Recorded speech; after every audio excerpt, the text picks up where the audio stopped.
सबसे पहले मैं शुक्रिया अदा करना चाहूंगा इस कंपनी के chief management director doctor GS Bhamra sir का, जिनका हुक्म मैं आपके बीच में हाजिर। मैं शुक्रिया अदा करना चाहूंगा इस कंपनी के ऑल मैनेजमेंट का। मैं शुक्रिया अदा करना चाहूंगा हिंदुस्तान के तमाम खूबसूरत शहरों से आई हुई खूबसूरत पर्सनालिटियों का, अपनी माओ का, अपनी बहनों का, अपने बड़े भाइयों का, अपने छोटे भाइयों का। आप सबका हुक्म मैं आपके बीच में हाजिर। मेरी छोटी सी एक पहचान है, महज इस परिवार का एक छोटा सा नाम, आप सबकी मोहब्बतों को सलाम। मैं इस परिवार का एक सबसे छोटा बच्चा हूं, लेकिन इस परिवार का हूं, यह बात मुझे पता है। आज आपसे महज 10 मिनट बात करूंगा। 10 मिनट मुझे सुनने के बाद अगर आपको लगता है कि मुबीन खान को फिर सुना जाए, तो मुबीन खान आपका अपना हुक्म करना फिर चला आएगा आपके बीच। लेकिन ये 10 मिनट हमारी जिंदगी का नक्शा बदलने के लिए काफी होने चाहिए। अगर आप सारे लोग रेडी हैं, तो मैं अपनी बात को अंजाम तक ले जाने की बात करूं। आप मुझे हुक्म दीजिए। इस जोश से मैं अपनी बात को शुरू नहीं कर सकता, माफ कीजिएगा, क्योंकि मैं जानता हूं कि मैं रिवाइवल हेल्थ केयर का टाइगर हूं और मेरे सामने रिवाइवल हेल्थ केयर के माहौल बना दीजिएगा। मैं जानता हूं इस बात को कि हिंदुस्तान के एक स्टेट से आज ये जो टाइगर मेरे सामने हैं, ये सारे इतिहास रचने आए, इतिहास रचने आए हैं। अगर आए हैं तो हुक्म दीजिए, अपनी बात को अंजाम तक ले जाने की बात करूं। बहुत बहुत शुक्रिया, आप सबका हुक्म मिला, मेरी बात को अंजाम तक ले जाऊंगा। कहा गया था आपकी आवाज बहुत कमजोर है। 4 लाइन बोलकर अपनी बात को अंजाम तक ले जाने की कोशिश करता हूं, लेकिन एक एक हाथ को कसम देता हूं, किराए का बुलाया हुआ स्पीकर नहीं हूं, ना मैं स्पीकर हूं, ना मैं ट्रेनर हूं। बस इस परिवार का हर एक मां का बेटा हूं, हर एक बाप का बच्चा हूं, हर एक बड़े भाई का हौसला हूं, हर एक छोटे भाई का प्यार हूं। बस ये मत भूलना। होशियार रहिए, पब्लिक मौजूद है, जो भी आप कहेंगे आपके खिलाफ भी जा सकता है। अभी तो इस बाज की असली उड़ान बाकी है। महज 4 महीने में जो सिक्के मार्केट में उछले, एक एक सिक्के की आवाज एक एक हिंदुस्तानी के कान तक पहुंची, महज काफी नहीं है। अभी तो इस बाज की असली उड़ान बाकी है, अभी तो इस बाज का असली इम्तिहान बाकी है। अभी तो रखा है 22 स्टेट्स में कदम, अभी तो हिंदुस्तान का एक एक स्टेट बाकी है।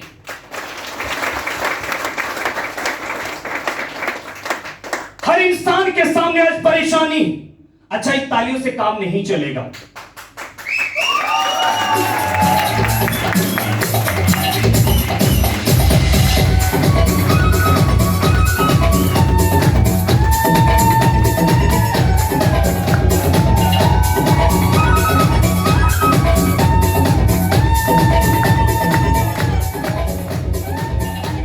इस पंडाल के अंदर जितने भी शख्सियत हैं, कि एक शख्सियत को कसम देता हूं, अगर सारे लोग इतिहास रचने आए हो, कोई ट्रेन से आया, कोई फ्लाइट से आया, कोई कार से आया, तो कोई 22 मोटरसाइकिल से आया, लेकिन आए क्यों? आए क्यों? इतिहास रचने। यस या नो? इतिहास रचने, इतिहास रचने। तो एक एक आवाज का गूंज जाना चाहिए छत के ऊपर, लगना चाहिए जयपुर शहर को कि कौन है आज इस पंडाल में, कौन है आर्को पैलेस में रिवाइवल के टाइगर। आवाज जानी चाहिए जयपुर तक। जाएगी? जीत के लिए जुनून चाहिए, जीत के लिए जुनून चाहिए, ऐसा खून जिसमें उबाल चाहिए।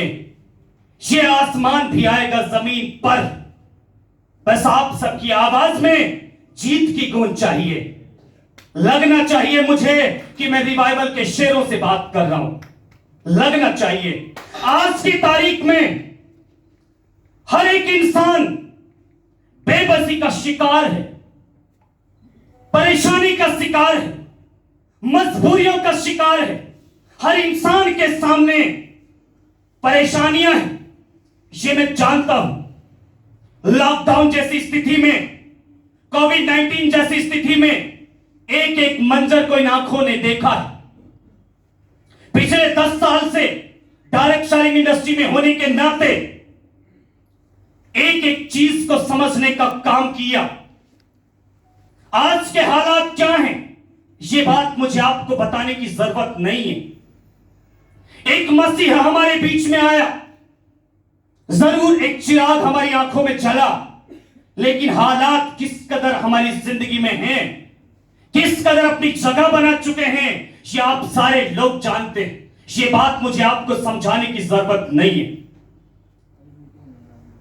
जब सलमान खान का चेहरा एक पल के लिए आप देखते हैं तो आपको बहुत अच्छा लगता है, लेकिन जब आपके पापा की तस्वीर आपकी आंखों के सामने आती है तो सलमान खान धुंधला पड़ जाता है। आलिया भट्ट की तस्वीर एक मिनट के लिए हमें अच्छी लगती है, लेकिन जब हमारी मां का चेहरा हमारे सामने आता है तो आलिया भट्ट का चेहरा फीका पड़ जाता है। लेकिन ये कब होता है?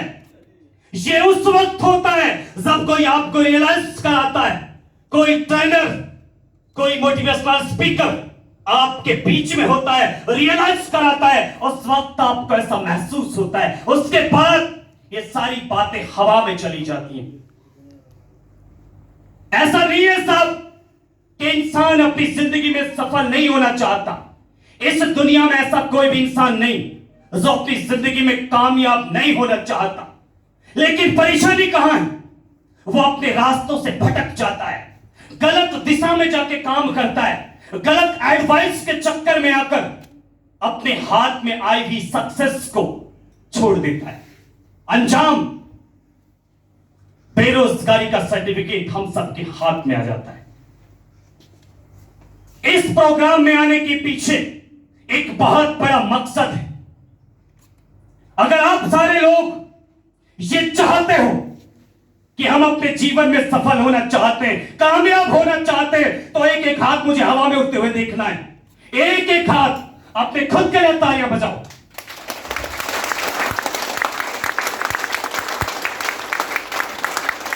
1 जून 2020 को रिवाइवल हेल्थ केयर ने अपना आगाज किया। एक फरिश्ता इस मैदान में आया, उस फरिश्ते ने इस इंडस्ट्री में कदम रखा। न सिर्फ कदम रखा, बल्कि हिंदुस्तान की तस्वीर बदलने का बीड़ा अपने सर पे उठाया। जब इस प्लान को लोगों को बताया जा रहा था, 1 तारीख को, 2 तारीख को, जून के मंथ में, तो लोगों ने कहा था कि कितने दिन कंपनी चलेगी, क्या ऑटो मैचिंग से पैसा आएगा, क्या जनरेशन से पैसा आएगा, क्या परफॉर्मेंस बोनस से पैसा आएगा। लेकिन आज वही लोग, कम से कम सैकड़ों की तादाद में मेरे साथ ऐसे लोग हैं जो आफ्टर 2 मंथ 3 मंथ ज्वाइन हुए हालात को देखते हुए, और जो नहीं हुए वो पछता रहे। हालात को समझना पड़ेगा, वक्त की नजाकत को समझना पड़ेगा। क्या होता है ना, कोई तो इंसान आपकी जिंदगी बदले, किसी को तो बीड़ा उठाना पड़ेगा। अगर सारे लोग ये सोच लें कि हम गरीब बाप की औलाद हैं, हम गरीब खानदान से आते हैं, पुअर परिवार से आते हैं, तो कौन बदलेगा इस नक्शे को? कौन बदलेगा इस तस्वीर को? कौन उठाएगा इस पीड़े को अपने सर? वो आपको बनना है, वो आपको बनना है, वो बनना पड़ेगा। कोई तो बनेगा। एग्जाम्पल देके अपनी बात को समझाता हूं। हिंदुस्तान के अंदर 1 जून 2020 को जब रिवाइवल हेल्थ केयर ने अपना आगाज किया, तो बहुत सारे लोगों ने कहा था कि कंपनी नहीं चलेगी। ये सीएम भी ज्यादा वक्त तक कंपनी को नहीं चला पाएंगे, क्योंकि कहने वाले लोग साहब कहते हैं, उनको आप नहीं रोक सकते। कहते उसी के बारे में है जो कुछ होता है, और जो कुछ होता नहीं उसके बारे में कोई बात नहीं करता। सब ये आप जानते हैं। कुछ तो लोग कहेंगे, लोगों का काम है कहना, छोड़ो बेकार की बातों में कहीं बीत न जाए रहना। लोगों ने कहा, लेकिन उस इंसान को अपने काबिलियत पर यकीन था, अपने बनाए गए प्लान पर यकीन था। उस इंसान ने लोगों की बात नहीं सुनी, और आज हिंदुस्तान का एक एक इंसान उस पर्सनालिटी के लिए दुआ करता है, मंदिर में जाकर दुआ करता है, मस्जिद में जाकर। जी आप सारे लोग जानते हैं, हिंदुस्तान के तमाम खूबसूरत शहरों से एक छोटे से शहर में लोग इकट्ठा हैं एक पर्सनालिटी के नाम के लिए। ऐसे में मुबीन खान 4 लाइन उस पर्सनालिटी के नाम करता है इस पंडाल की तरफ से। सबके दिलों की जान बनाया है आपने, सबके दिलों की जान बनाया है आपने, मुश्किल को भी आसान बनाया है आपने। कैसे अदा करेंगे हम मोहब्बत का कर्ज, हर एक नेटवर्कर को नेटवर्कर बनाया है आपने।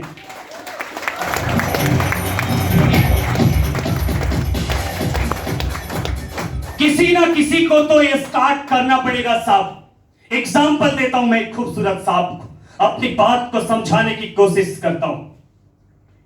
एक जंगल में एक बार आग लग जाती है, और आग इस कदर लगती है कि जंगल के टोटल पशु पक्षी अपने अपने घरों को छोड़कर भाग रहे थे और चारों कतार रो रहे थे। जैसे आज हम सबके घरों में आग लगी हुई है बेरोजगारी की।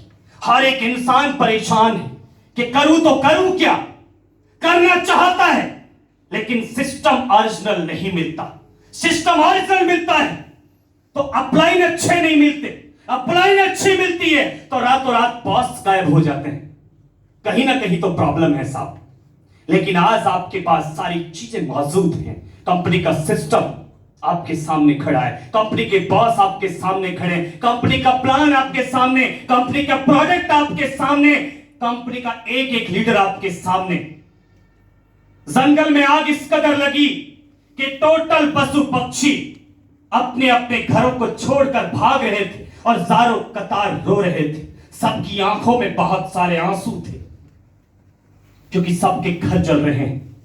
एक मासूम सी गिलहरियां अपना आशियाना जलता हुआ देखकर चारों कतार रो रही थी।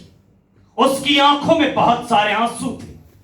उसके दिमाग में ख्याल आया कि क्यों ना इस आग को बुझाने का काम किया जाए। वो वहां से उड़ी, पड़ोस के किसी जंगल में गई, पानी तलाशा, जितना पानी उसकी चोंच में आ सका उसने भरा और उस दहकती हुई आग पर डालने का काम किया। फिर गई, फिर पानी लाई, फिर पानी डाला। जब पूरे तरीके से थक गई तो पड़ोस के किसी जंगल में जाकर एक पेड़ की डाल पर बैठकर सुस्ताने लगी। वहीं पर एक अजगर सांप बैठा हुआ था। ये चारों तरफ अजगर है साहब। जब आप अच्छा करते हैं तो लोग आपको समझाने बहुत जल्दी आते होंगे।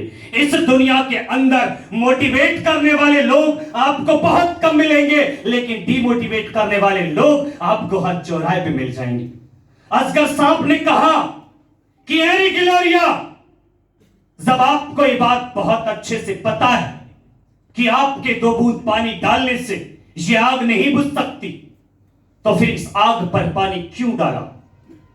गिलहरिया के जवाब को हमारी कंपनी के ग्रेट मेंटर, हमारी कंपनी के चीफ मैनेजमेंट डायरेक्टर, हम सबके रहबर great mentor doctor GS Bhamra sir का जवाब माना जाए। गिलहरिया के जवाब को हिंदुस्तान के एक एक कद्दावर लीडर का जवाब माना जाए। गिलहरिया के जवाब को हमारी माओ का जवाब माना जाए। गिलहरिया के जवाब को हमारी बहनों का जवाब माना जाए। गिलहरिया के जवाब को हिंदुस्तान के नेक खून ने जज्बे का जवाब माना जाए। गिलोरिया का जवाब, ये बात तो मुझे बहुत अच्छे से पता है कि मेरे 2 बूंद पानी डालने से आग तो नहीं बुझ सकती, लेकिन इससे भी खूबसूरत बात मुझे ये पता है, कल इस जंगल का इतिहास लिखा जाएगा तो मेरा नाम आग लगाने वालों में नहीं, आग बुझाने वालों में आएगा।